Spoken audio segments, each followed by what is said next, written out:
Tom Haaland ஸ்பைடர்மேனாக அப்பேர் ஆக போகிற அடுத்த MCU ப்ராஜெக்ட்ஸ்னு சொல்லி எடுத்து பார்க்கும்போது Spiderman 4, Avengers Doomsday and Avengers secret wars கண்டிப்பாக இது எல்லாமே இடம் பெற்றாகணும். 3 படங்கள் தான் இப்போதைக்கு கிட்டத்தட்ட கன்ஃபார்ம் ஆகியிருக்கேன். பட் இது மார்வலுக்கு பத்தாதாங்க. ஸோ கெவின் ஃபெய்கே இப்போதைக்கு இன்னும் நிறைய ப்ராஜெக்ட்ஸில் ஸ்பைடர்மேனை உள்ளே கூட்டிகிட்டு வரணும்னு சொல்லி பிளான் பண்ணியிருக்காராம். அதுக்கேற்ற மாதிரி டாம் ஹாலண்டை இன்னும் நிறைய MCU ப்ராஜெக்ட்ஸில் யூஸ் பண்ணுறதுக்கேற்ற மாதிரியே நம்ம சோனி கூட கெவின் ஃபெய்கே ஒரு சின்ன கான்ட்ராக்ட் சைன் பண்ணியிருக்காராம். புது கான்ட்ராக்ட். இதுக்கு முன்னாடி இருக்க கான்ட்ராக்ட் இருக்க தான் செய்து, அதுக்கு மேலதிகமாக இப்போதைக்கு நிறைய ப்ராஜெக்ட்ஸில் ஸ்பைடர்மேன் வேணும். அவரை மல்டிபிள் MCU ப்ராஜெக்ட்ஸ்லாம் காட்டி ஆகணும். அதுக்காகவே ஒரு புது கான்ட்ராக்ட் வந்து பார்த்தீங்கன்னா கெவின் ஃபெய்கே சோனி கூட ஸ்பெசிஃபிக்காக சைன் பண்ணியிருக்க மாதிரி தெரியுது. ஏன் அப்படி பண்ணாருன்னு தெரியல. ரொம்ப நாளாக ஃபேன்ஸ் இந்த பக்கம் டேர்டெவில் பார்ன் அகெயினில் நம்ம டேர்டெவிலும் ஸ்பைடர்மேனும் ஒன்றா இருக்கும் மாதிரி சீக்வன்ஸ்லாம் கேட்டுட்டு இருந்தாங்க. அது ஒரு வேளை இப்போதைக்கு நடக்கலாம். அதே மாதிரி ஃபேண்டாஸ்டிக் 4 தான் ஃபஸ்ட்டு நம்ம ஸ்பைடர்மேன் டீம் அப்பே. ஸோ ஸ்பைடர்மேன் இன்ட்ரடியூஸ் ஆன அப்புறம் ஃபஸ்ட்டு ஸ்டான்லி ஃபேண்டாஸ்டிக் 4 கூட தான் டீம் அப்பே பண்ணார்.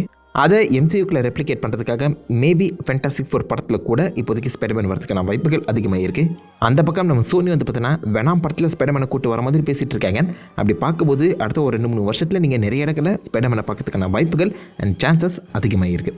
இந்த கான்ட்ராக்ட் உண்மையிலேயே சைன் பண்ணிட்டாங்களா இல்லையா நமக்கு கிளியர் கட்டாக தெரியல. பட் அது உண்மையாகும் பட்சத்தில் நிறைய சின்ன சின்ன ப்ராஜெக்ட்ஸில் நீங்கள் ஸ்பைடர்மேனை எதிர்பார்க்கலாம். அண்ட் சொல்ல முடியாது, எங்கள் வன்சஸோட லீடராக கூட ஸ்பைடர்மேன் வரலாம். இந்த புது கான்ட்ராக்டை பற்றி நீங்கள் என்ன நினைக்கிறீங்க?